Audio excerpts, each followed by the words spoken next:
अस्सलाम वालेकुम, जागो दुनिया, जागो जागो पाकिस्तान। एक और नई सुबह, एक और नई शुरुआत, एक और मौका और एक और कप कॉफ़ी का।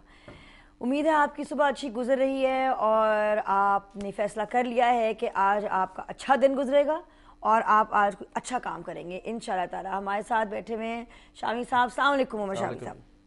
शामी साहब, कुछ अच्छी खबरें हैं आज तो हमारी शुरू की। बिल्कुल। पहले तो सुप्रीम कोर्ट के हुक्म पर पेट्रोलियम मसनूआत आज से सस्ती कर दी गई हैं। नाजरीन मुबारक हो आपको। कार्बन टैक्स का नफाज मुअत्तल कर दिया गया है। सुप्रीम कोर्ट के इस फैसले पर अवाम बहुत खुश है। आप इस पर क्या तबसरा करेंगे? अच्छा, ये बात तो बिल्कुल दुरुस्त है, लोग तो बहुत इस पर खुश हैं और सुप्रीम कोर्ट ने बड़ा एक अवामी मफाद में फैसला किया है ये। और जो कार्बन टैक्स था वो सुप्रीम कोर्ट ने उसको मुअत्तल कर दिया, उसका नफाज जो है, जो गवर्नमेंट ने इस बजट में जिसका नफाज किया था। ये कार्बन टैक्स जो ये पेट्रोलियम डेवलपमेंट लेवी की जगह पे एक नया टैक्स इंट्रोड्यूस किया गया था। सुप्रीम कोर्ट ने बात कही है कि जी कार्बन टैक्स दुनिया जहाँ जहाँ लगाया जाता है वहाँ बेसिकली जो आलूदगी है, माहौलियाती आलूदगी, क्योंकि कार्बन एमिशंस निकलते हैं फॉसिल फ्यूल के बर्न होने से, तो उसको कम करने के लिए इस्तेमाल किया जाता है। पाकिस्तान में ऐसी कोई वजह बयान नहीं की कार्बन टैक्स लगाते हुए, और ना बताया गया कि जो आलूदगी है उसको कम करने के लिए क्या इकदाम गवर्नमेंट जो है वो कर रही है, इसलिए ये गैर ज़रूरी है और लोगों के ऊपर एक बोझ है। तो इस लिहाज से तो ये बात सुप्रीम कोर्ट की बिल्कुल दुरुस्त है। और लोग जिस तरह एहतजाज कर रहे थे पेट्रोल की प्राइसेस बढ़ने के ऊपर, उस हवाले से लोगों ने एक रिलीफ भी महसूस किया है। एक अवामी फैसला है, मकबूल फैसला है। लेकिन साथ साथ दो तीन चीज़ें जो हैं वो भी हमें जहन में रखनी चाहिए। पहली बात तो ये है कि जो हमारे यहाँ जो ये अपना कार्बन टैक्स गवर्नमेंट ने लगाया है फ्यूल के ऊपर, इससे गवर्नमेंट अपने बजट में रखा हुआ था कि 124 अरब रुपए तकरीबन वो हासिल करेंगे रेवेन्यूज़ जो है। अच्छा, इसका मतलब वो रेवेन्यूज़ जो हैं वो हासिल नहीं होंगे, क्योंकि अगर ये कार्बन टैक्स खत्म हो जाता तो इतना रेवेन्यू में आपका गैप पैदा हो जाएगा। अच्छा, दूसरी चीज़ ये है कि सुप्रीम कोर्ट ने बिजली की जो है प्राइस बढ़ाने के ऊपर भी स्टे दिया हुआ है। उसमें भी गवर्नमेंट ने सब्सिडी की मद में रखा होता है 70 अरब रुपए जो है तकरीबन वो गवर्नमेंट उसमें से ख़त्म करेगी सब्सिडी की मद में। तो ये 200 अरब रुपए का तकरीबन इम्पैक्ट पड़ेगा आपकी बजट के ऊपर, रेवेन्यूज़ के ऊपर जो है। तो ये चीज़ भी फैसला करना होगा कि 200 अरब रुपए का रेवेन्यू आपने कहाँ से हासिल करना है। अच्छा, दूसरी बात ये कि जो पेट्रोलियम मसनूआत हैं वो पूरी दुनिया के अंदर बड़ी हैवीली टैक्स्ड है। और जो है ये पाकिस्तान में कोई वाहिद मिसाल नहीं। पाकिस्तान में टैक्स जो है, सच्ची बात अगर आप फैक्चुअल लेवल पे देखें तो पेट्रोलियम मसनूआत पे टैक्स कोई बहुत हाई लेवल पे नहीं है। ब्रिटेन में ऑलमोस्ट 75% टैक्स है इसके ऊपर जो है। और हमारे साथ एक कॉलर मौजूद है, उनकी कॉल लेते हैं। अस्सलाम वालेकुम जी। जी वालेकुम सलाम। नादिया कैसी हैं, ठीक हैं आप? शुक्र अल्हम्दुलिल्लाह। कौन बोल रहे हैं? पहले तो मुबारक बोल रहा हूँ इस्लामाबाद से। मुबारक जी जी, मुबारक। पहले तो आप दुनिया न्यूज को सबसे बड़ी मुबारकबाद पेश करूंगा कि आपके पॉजिटिव कंट्रीब्यूशन की वजह से और प्रेशर की वजह से ये जो सुप्रीम कोर्ट ने फैसला लिया है, पूरी कौम में दोबारा एक नई उम्मीद जो है ना वो पैदा हो गई है। शुक्र है, उम्मीद तो पैदा हुई। ये सबसे जो अहम चीज हुई है कि एक नई उम्मीद सिर्फ एक सुप्रीम कोर्ट ही है जो कि जिसने बिजली के ऊपर भी स्टे लिया हुआ है। और मेरा ख्याल है कि आप लोगों को बहुत बहुत सिर्फ आज जो ऑब्जेक्टिव था आपको मुबारकबाद पेश करना था। खैर मुबारक, खैर मुबारक आपको। बहुत जो अवामी जज्बात हैं ये तो बिल्कुल ऐसे हैं जिसमें आप, और सुप्रीम कोर्ट के फैसले को बड़ा सराहा भी जा रहा है। और मैं समझता हूँ बात भी दुरुस्त है कि गवर्नमेंट जो है ये रवायत जो है ना जी असल में खास खत्म होनी चाहिए। गवर्नमेंट को फोर्थ कमिंग होना चाहिए। आप एक टैक्स का नाम तो आप कार्बन टैक्स रख रहे हैं, आप उसे ले रहे हैं बजटरी सपोर्ट।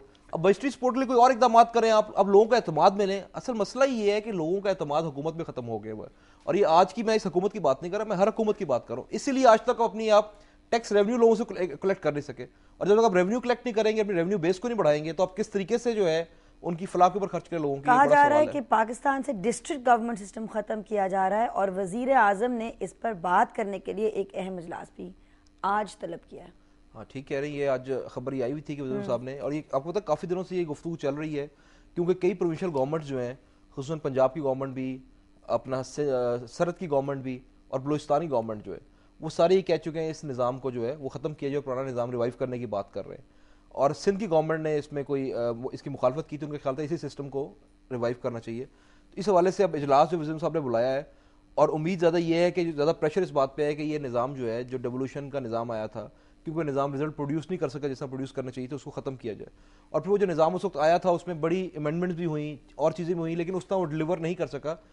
तो अब वो दोबारा पुराने निज़ाम पे शायद जाने की बातें हो रही हैं, जो मैं समझता हूँ कि ये हमारा बड़ा एक अजीब अलमिया है पाकिस्तान का, कि एक सिस्टम ट्राई करते हैं थोड़ा सा, अब बजाय ये कि उस सिस्टम की अब खराबियों को आप दूर करें, बेहतर करें, अभी पूरा सिस्टम ही आप दोबारा फिर से पूरा सिस्टम दोबारा लेके जाएंगे, फिर आप दोबारा सिस्टम करेंगे। अब जो डीएमजी ग्रुप है हमारा, उसको बड़ी तकलीफ हुई थी डेवोल्यूशन, जो डेवोल्यूशन का प्रोसेस हुआ था शुरू जो है। तो मेरा ज़ाती ख्याल तो ये था, अगर मेरे से ज़ाती राय पूछे, कि मैं ये समझता था कि ये जो सिस्टम है, इस सिस्टम में जो प्रॉब्लम्स थी अगर उनको आइडेंटिफाई किया जाता, क्योंकि बुनियादी तौर पे कॉन्सेप्ट ये अच्छा है कि आप जो है जो फैसले हैं वो उनको आप लोकल लेवल पे करेंगे, ताकि वहाँ की जो प्रायोरिटीज़ हैं उनका आपको पता होता है कि यहाँ डेवलपमेंट की प्रायोरिटीज़ क्या है, जो लॉ एंड ऑर्डर की प्रॉब्लम्स पैदा हो रही हैं उनको अगर एड्रेस कर लिया जाता और इस सिस्टम को आगे चलाया जाता, शायद मेरे ख्याल में ज्यादा पुराने सिस्टम में भी वही अकाउंटेबिलिटी के इश्यूज होंगे। और कोरंगी में केसी की हाई वोल्टेज तार गिरने से बिजली गायब हो गई। इसके अलावा और बहुत से इलाकों में भी बिजली नहीं थी, जिस पर लोगों ने शदीद एहतजाज किया। आवाम मुतालबा कर रही है कि सुप्रीम कोर्ट को लोड शेडिंग खत्म करवाने के लिए भी कोई कदम उठाना चाहिए। सुप्रीम कोर्ट सब कुछ कर लेना चाहिए। सुप्रीम कोर्ट को प्रेसिडेंट भी होना चाहिए, प्राइम मिनिस्टर भी होना चाहिए, सूबाई वजीर भी होना चाहिए, और केएससी को भी रन करना चाहिए। देखें ये जो है जो बदइंतजामी है उसकी वजह से देखें एक्सपेक्टेशन लोगों की इतनी बढ़ रही है कोर्ट से, और ज़रूरत है कोर्ट जो है वो लोड शेडिंग जो है वो ख़त्म कैसे करा सकती है। कोर्ट के लिए तो ये बड़ा एक अजीब सी सूरत है, लेकिन लोग जिस तरह नजरें लगा रहे हैं सुप्रीम कोर्ट से हर बात के ऊपर, ये भी बड़ी एक जो है। लेकिन मैंने ये देखा लोग फौरन मसीहे ढूंढते हैं। हाँ, लोग फौरन अब कुछ अवेयरनेस अगर हो तो पता चले कि भाई जो लोग वाकई में इसके लिए अकाउंटेबल हैं, ठीक बात उनको आप अकाउंटेबल रखें इस चीज के लिए। केएससी का इशू आपने उठाया ना, अब देखिए केएससी कराची में एक रूटीन बन चुकी है लोड शेडिंग जो है, और जो लोग कराची जाते रहते हैं, मतलब मैं भी जाता तो कराची जो है, आप भी जाती रहती होंगी, तो आपको आइडिया कराची में सूरत हाल क्या है बिजली की, कि कराची में कोई टाइमिंग नहीं आने के जाने के लाइट के, कराची में किस तरह से लोगों को जो नुकसान जो सामना करना पड़ा, जो आपकी इकॉनमी के जिसके नुकसान हो रहे हैं। लेकिन उसकी देखिए 2-3 बड़ी वजूहत भी हैं। मतलब केएससी जो है प्राइवेटाइज हो चुकी है, 2005 में प्राइवेटाइज हुई थी केएससी पहली बार जो है।